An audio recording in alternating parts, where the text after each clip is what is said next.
नमः शिवाय ओम नमः शिवाय।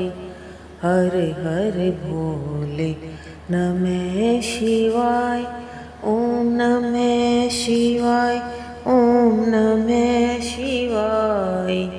हर हर भोले नमः शिवाय। जय शिव शंकर, जय भोलेनाथ। अमावस्या कथा सुनने वाले सभी भक्तों का आज की कथा में हार्दिक स्वागत है।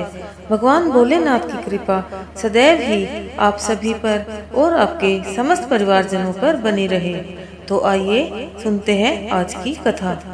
एक समय की बात है, राजा महल में अपने परिवार के साथ सुखपूर्वक निवास किया करता था।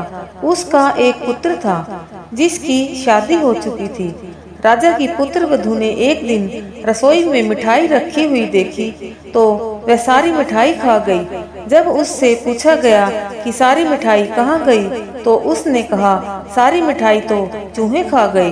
पुत्र वधू की यह बात चूहों ने सुन ली और वे इस गलत आरोप को सुनकर अत्यंत क्रोधित हुए। इसके बाद उन्होंने राजा की बहू को सबक सिखाने का निश्चय कर लिया। कुछ दिनों के बाद महल में कुछ मेहमान आए। चूहों ने सोचा कि यह अच्छा मौका है राजा की पुत्र वधू को सबक सिखाने का। बदला लेने के लिए चूहों ने बहू की साड़ी चुराई और उसे जाकर अतिथि के कमरे में रख दी। जब सुबह सेवकों और अन्य लोगों ने उस साड़ी को वहां पर देखा तो लोग राजा की बहू के चरित्र के बारे में बात करने लगे। यह बात जंगल में आग की तरह पूरे गांव में फैल गई। जब यह बात राजा के कानों तक पहुंची तो उसने अपने पुत्र वधू के चरित्र पर शक करते हुए उसे महल से निकाल दिया। राजा की बहू महल से निकलकर एक झोपड़ी में रहने लगी और नियमित रूप से पीपल के एक वृक्ष के नीचे दीपक जलाने लगी। इसके साथ ही वह पूजा करके गुड़ धान्य का भोग लगाकर लोगों में प्रसाद वितरित करने लगी। इस प्रकार कुछ दिन बीत जाने के बाद एक दिन राजा उस पीपल के पेड़ के पास से गुजरे जहां उनकी बहू हमेशा दीपक जलाया करती थी। इस दौरान उनका ध्यान उस पेड़ के आसपास जगमगाती रोशनी पर गया। राजा इसे देखकर चकित रह गए। महल में वापस आने के बाद उन्होंने अपने सैनिकों से उस रोशनी के रहस्य का पता लगाने के लिए कहा। सैनिक राजा की बात मानकर उस पेड़ के पास चले गए। वहां पर उन्होंने देखा कि दीपक आपस में बात कर रहे थे। सभी दीपक अपनी अपनी कहानी बता रहे थे। तभी एक दीपक बोला, मैं राजा के महल से हूँ। महल से निकाले जाने के बाद राजा की पुत्र वधू रोज मेरी पूजा करती है और मुझे प्रज्वलित करती है। सभी अन्य दीपकों ने उससे पूछा कि राजा की बहू को महल से क्यों निकाला गया, तो उसने बताया कि एक दिन उसने मिठाई खाकर चूहों का झूठा नाम लगा दिया। इस पर चूहे नाराज हो गए और राजा की बहू से बदला लेने के लिए उसकी साड़ी अतिथि के कमरे में रखाए। यह सब देखकर राजा ने उन्हें महल से निकाल दिया।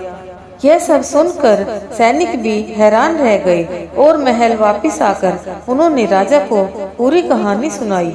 यह सुनकर राजा को अपनी गलती का एहसास हुआ और उसने अपनी पुत्र वधू को महल में वापस बुला लिया।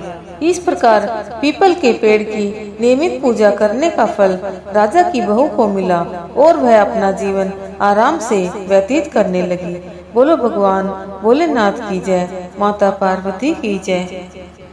आइए अब सुनते हैं अमावस्या व्रत की दूसरी कथा। एक नगर में गरीब ब्राह्मण परिवार रहता था। उनके घर एक बेटी थी जो बहुत ही सुंदर थी, लेकिन उसका विवाह नहीं हो रहा था। एक दिन एक साधु उसके घर आए और उस लड़की की सेवा से प्रसन्न हुए और उसका हाथ देखा। उन्होंने बताया कि उसके हाथ में विवाह रेखा नहीं है। साधु ने बताया कि एक गांव में सोना धोबन है। यदि वह कन्या उसकी सेवा करे और वह इसके विवाह के समय अपनी मांग का सिंदूर इस बेटी को लगा दे तो इसका वैधव्य योग दूर हो जाएगा। तब ब्राह्मण पिता ने बेटी को उस धोबन की सेवा करने को कहा। पिता के कहे अनुसार वह लड़की रोज सुबह सोना धोबन के घर जाती और उसके घर की साफ सफाई के साथ पूरे काम करके वापस घर आ जाती थी। सोना धोबन ने अपनी बहू से कहा कि आजकल तुम बहुत जल्दी घर का काम कर लेती हो, पता ही नहीं चलता। तब उसने कहा कि वह कोई काम नहीं करती, पता नहीं कौन ये सारे काम करता है। अगले दिन से सास और बहू निगरानी करने लगी।